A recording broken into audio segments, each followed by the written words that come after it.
सबो असमंजस सियानी ये सोने अपर कही मेरे दो बानी सखी इन्हें कह को अस कही बड़ पेरे भाव देखते लगो। जब प्रभु श्री राम जनकपुरी में घूम रहे थे तो सखियां आपस में बात कर रही थी। एक सखी कह रही थी, हे श्यानी सब असमंजसी है। यह सुनकर दूसरी सखी कोमल वाणी से कहने लगी, हे सखी इनके संबंध में तो कोई कोई ऐसा कहते हैं कि ये देखने में तो छोटे हैं पर इनका प्रभाव बहुत बड़ा है। पर से जासु पद पंकज धोरी तरे अयल्या कृत्य अगे भूरी सो की रही बिनो शिव धनु तोरे ये फिरते ते परे हरे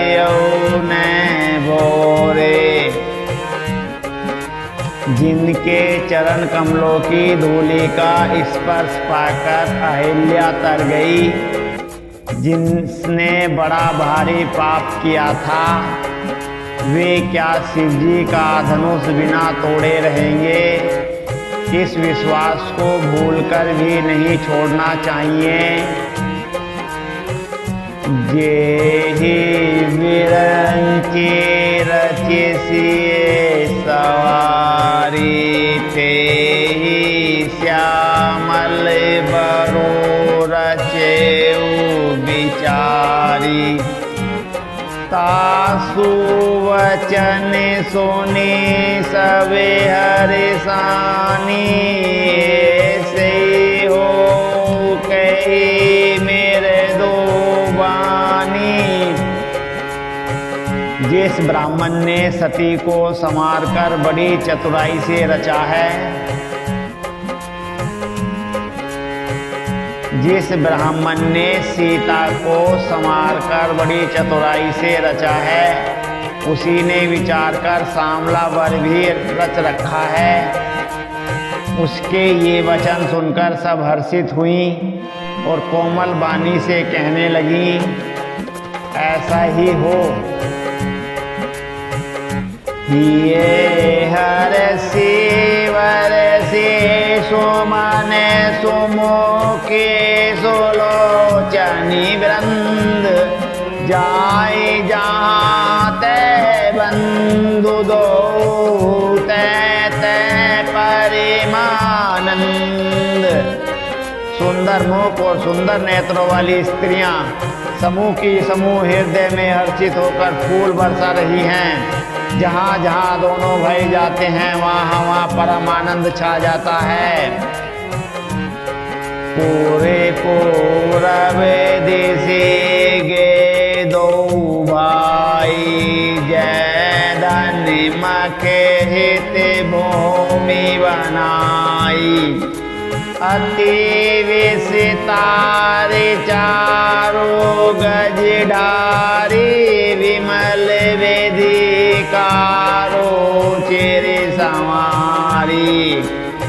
दोनों भाई नगर के पूरब ओर गए जहाँ धनुष यज्ञ के लिए रंग भूमि बनाई गई थी।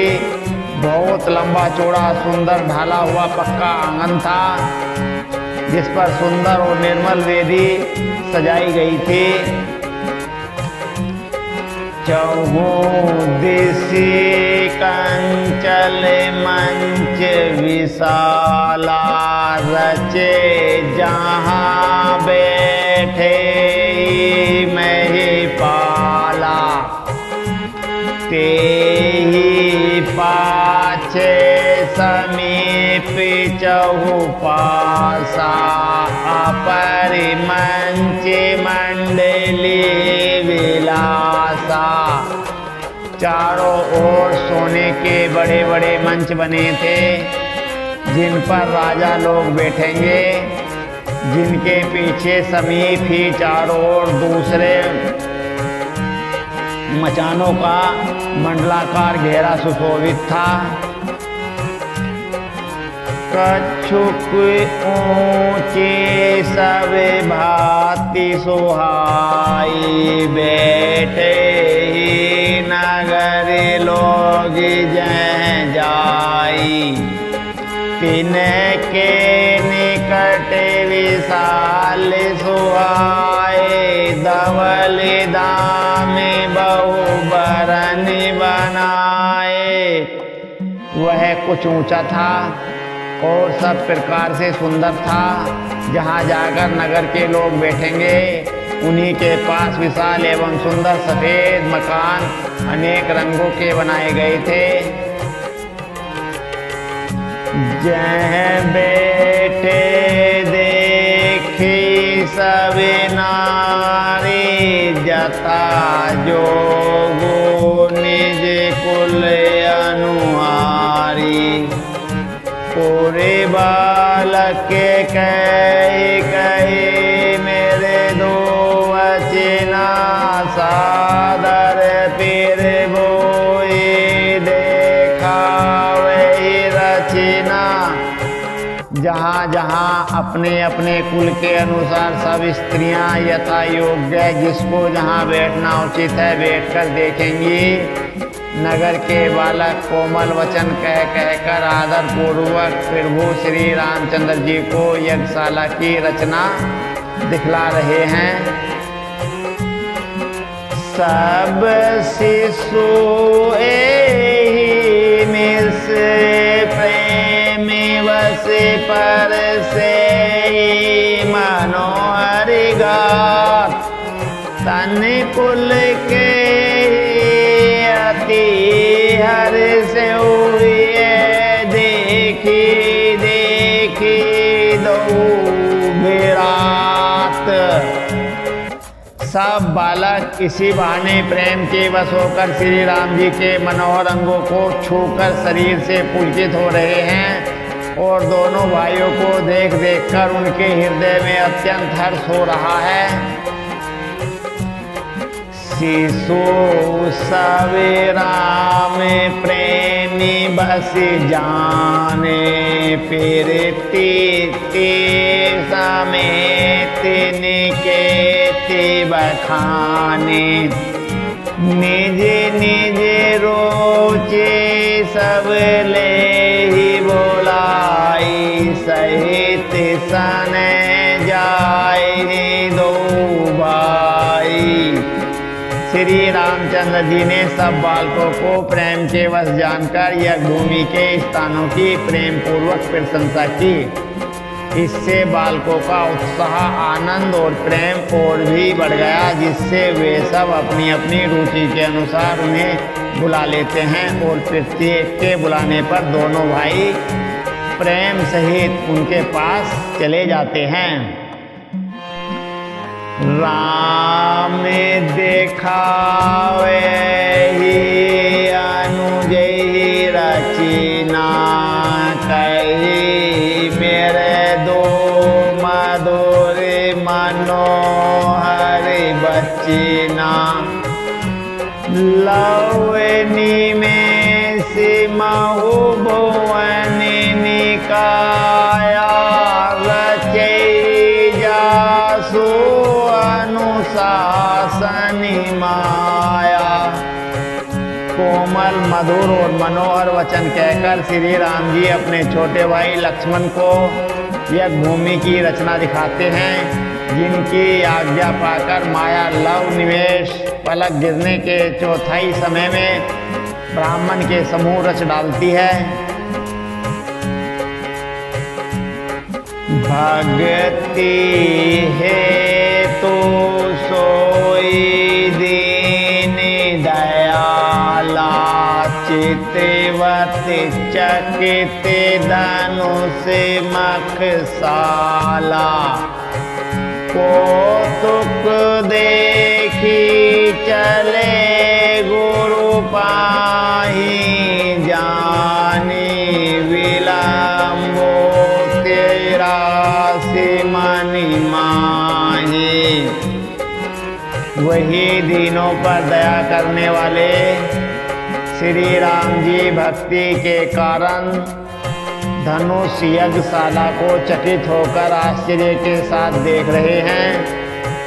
इस प्रकार सब कौतुक विचित्र रचना देखकर वे गुरु के पास चले। देर हुई जानकर उनके मन में डर है।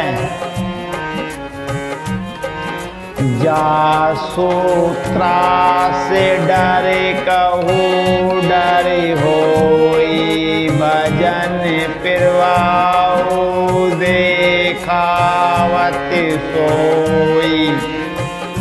कहीं बातें मेरे दो मधुर सुहाई किए विदा बालक बरियाई। जिनके वैसे डर को भी डर लगता है वही प्रभु भजन का प्रभाव, जिसके कारण ऐसे महान प्रभु भी भय का नाट्य करते हैं, दिखला रहे हैं।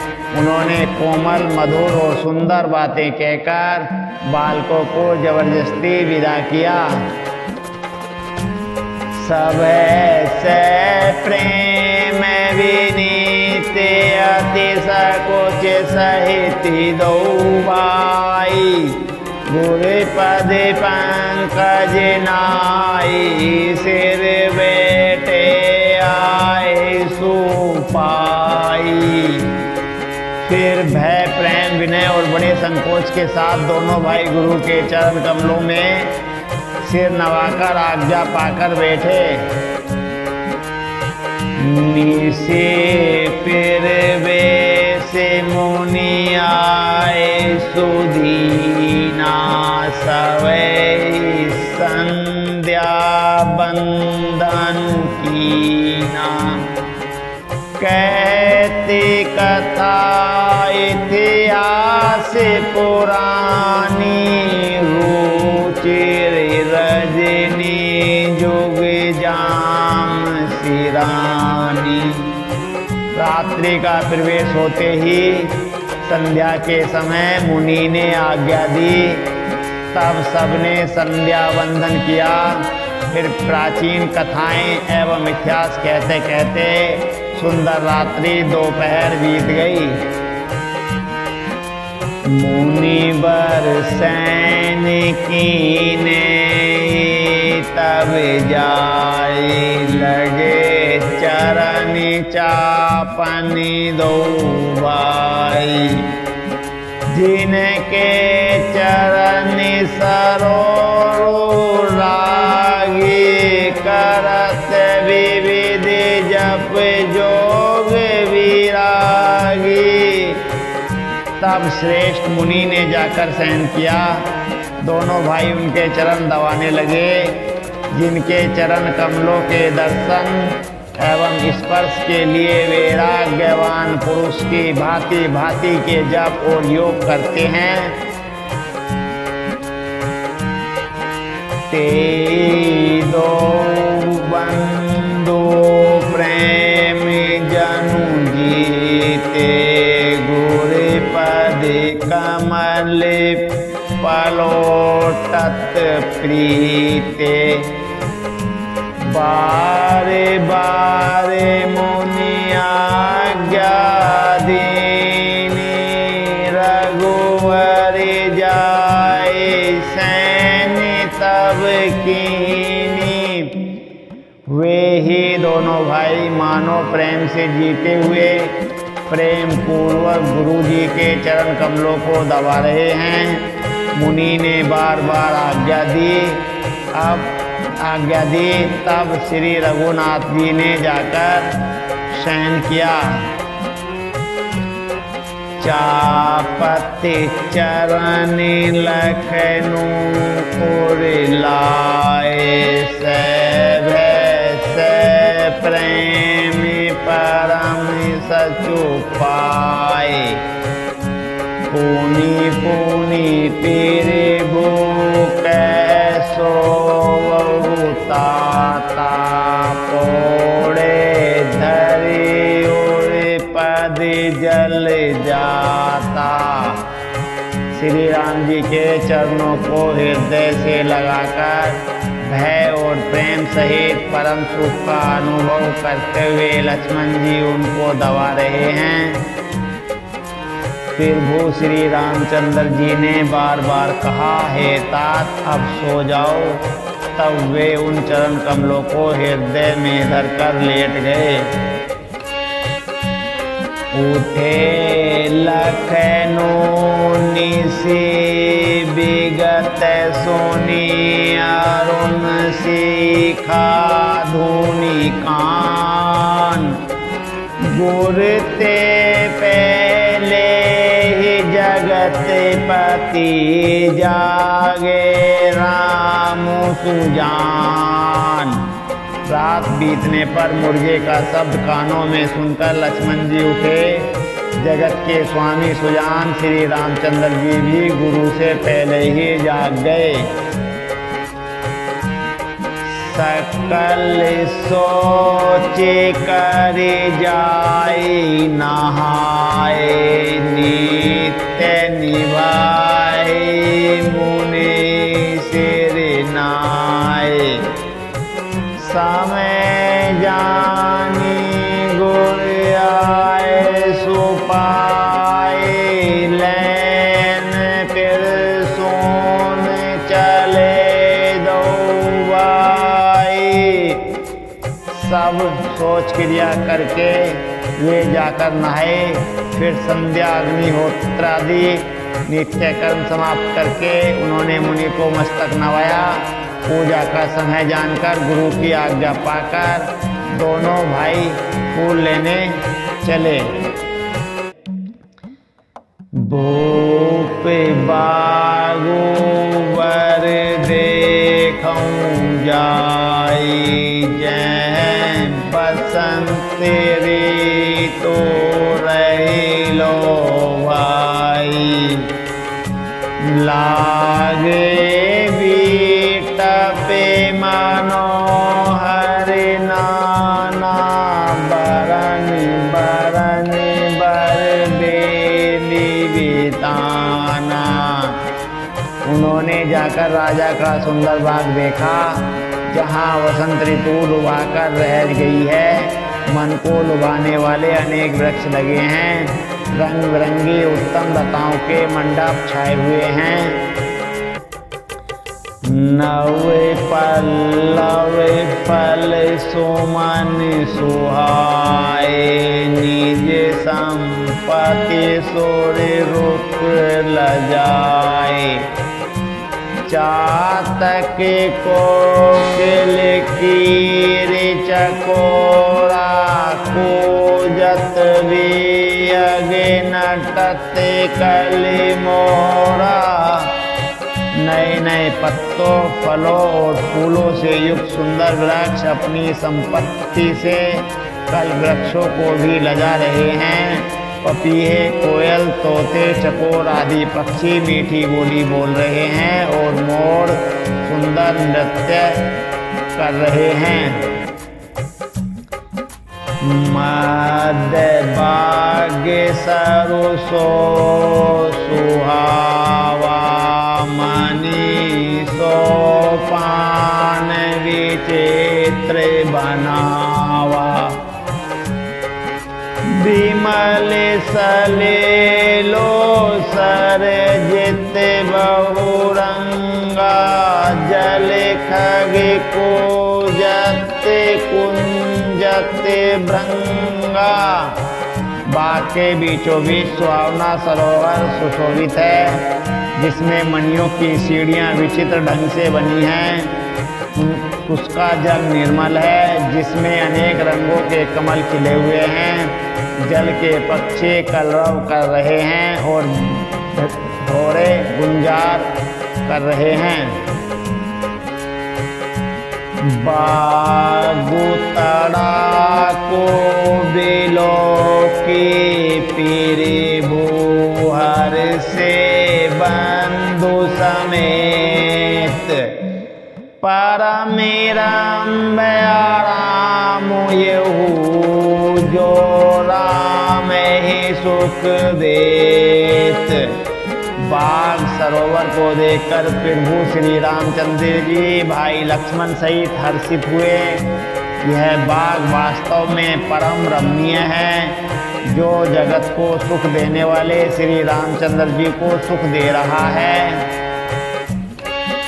चाहू दिशि चितई पूछी मालीगन, लगे लैनी दल फूल मोदित मन।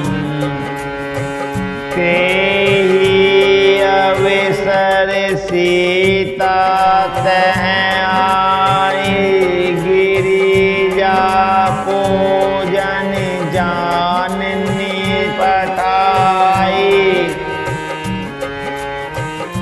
चारों ओर दृष्टि डालकर और मालियों से पूछकर वे प्रसन्न मन से पत्र पुष्प लेने लगे। उसी समय सीता जी वहाँ आई। माता ने उन्हें गिरिजा पार्वती जी की पूजा करने के लिए भेजा था। संग सके सब सुभग श्यानी, गावहि गीत मनोहर बानी। सर समीप गिरिजा गृह सोहा, बरनी न जाई देखी मनु मोहा। साथ में सब सुंदरी और श्यानी सखियां हैं, जो मनोहर वाणी से गीत गा रही हैं। सरोवर के पास गिरिजा जी का मंदिर सुशोभित है, जिसका वर्णन नहीं किया जा सकता। देखकर मन मोहित हो जाता है। मज्जनु करे सर सखी न समेता, गई मोदित मन गौरी निकेता। पूजा की नहीं अधिक अनुरागा, निज अनुरूप सुभग बरु मांगा। सखियों सहित सरोवर में स्नान करके सीता जी प्रसन्न मन से गिरिजा जी के मंदिर में गई। उन्होंने बड़े प्रेम से पूजा की और अपने योग्य सुंदर वर मांगा। एक सके सिए संगु बियाई, गई रही देखन फुलवाई। तेहि दो बंधु बिलो के जाई, प्रेम विवश सीता पही आई। एक सखी सीता जी का साथ छोड़कर फुलवाड़ी देखने चली गई थी। उसने जाकर दोनों भाइयों को देखा और प्रेम से विहल होकर वह सीता जी के पास आई। तासु दशा देखी सखी ने, पुलक गाते जलु नैन। कहू कारणो निज हरस कर पूछे, सब मेरे दो बहन। सखियों ने उसकी दशा देखी कि उसका शरीर पुलकित है और नेत्रों में जल भरा है। सब कोमल वाणी से पूछने लगी कि अपनी प्रसन्नता का कारण बता। देखन बागो कुंवर दुई आए, किशोर सब भांति सुहाए। श्याम गोरे के में कहो बखानी गिरा नैन नैन बिनु बानी। उसने कहा दो राजकुमार बाग देखने आए हैं, किशोर अवस्था के हैं और सब प्रकार से सुंदर हैं। वे सांवले और गोरे रंग के हैं। उनके सौंदर्य को मैं कैसे बखान कहूँ। बानी बिना नेत्र की है और नेत्रों के बानी नहीं है। सुने हर से सब सके सयानी सिए हिये अति उत्कंठा जानी। एक कही न पे सुत ते आली सुने जे मुनि संग आए काली। यह सुनकर और सीता जी के हृदय में बड़ी उत्कंठा जानकर सब सयानी सखियां प्रसन्न हुई। तब एक सखी कहने लगी, हे सखी, ये वही राजकुमार हैं जो सुना है कि कल विश्वामित्र मुनि के साथ आए हैं। जिने निज रूप मौनी डारी कीने स्वयं से नगर नर नारी। बरिनत छवि जैत सब लोग अवश्य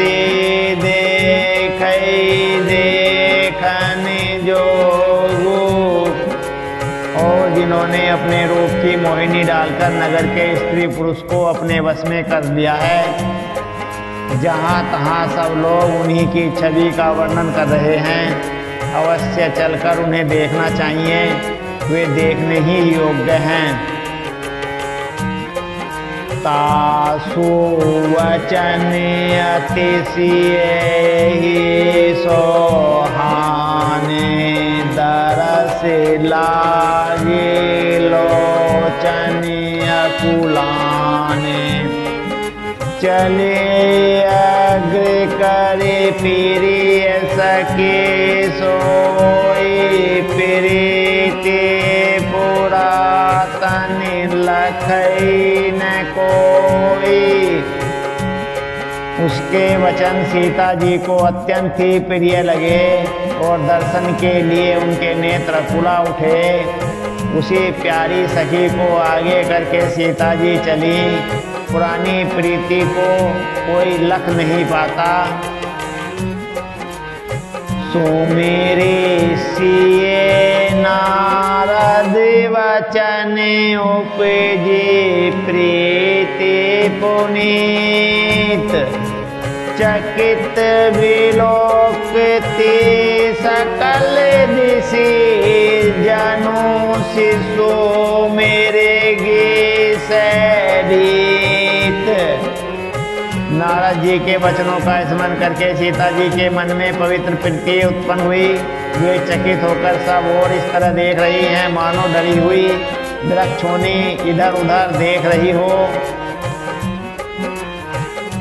कन कन किन किनी पूरे ध्वनि सुनी।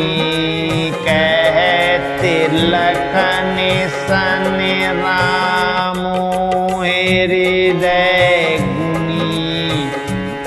मानो मदन दुदुम्बे दीनो मनसा विश्व विजय कह कीनी।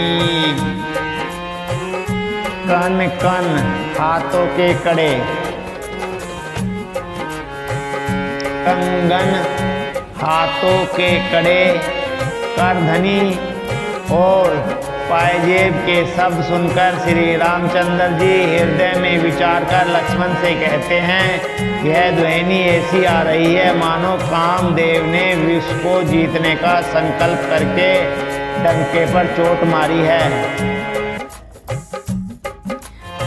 अस कही फिरी चिते ते ही ओरा सिए मुख ससी नैनी चकोरा भय बिलोचन चारु चंचल मन हो सको चीनी तजे दी गंजल। ऐसा कहकर श्री राम जी ने फिर उस ओर देखा। श्री सीता जी के मुख रूपी चंद्रमा को निहारने के लिए उनके नेत्र चकोर बन गए, सुंदर नेत्र स्थिर हो गए, टकटकी लग गई, मानो निमि जनक जी के पूर्वज ने जिनका सबकी पलकों में निवास माना जाता है। लड़की दामाद के मिलन प्रसंग को देखना उचित नहीं, इस भाव से सकुचाकर पलकें छोड़ दी, पलकों में रहना छोड़ दिया, जिससे पलकों का गिरना रुक गया।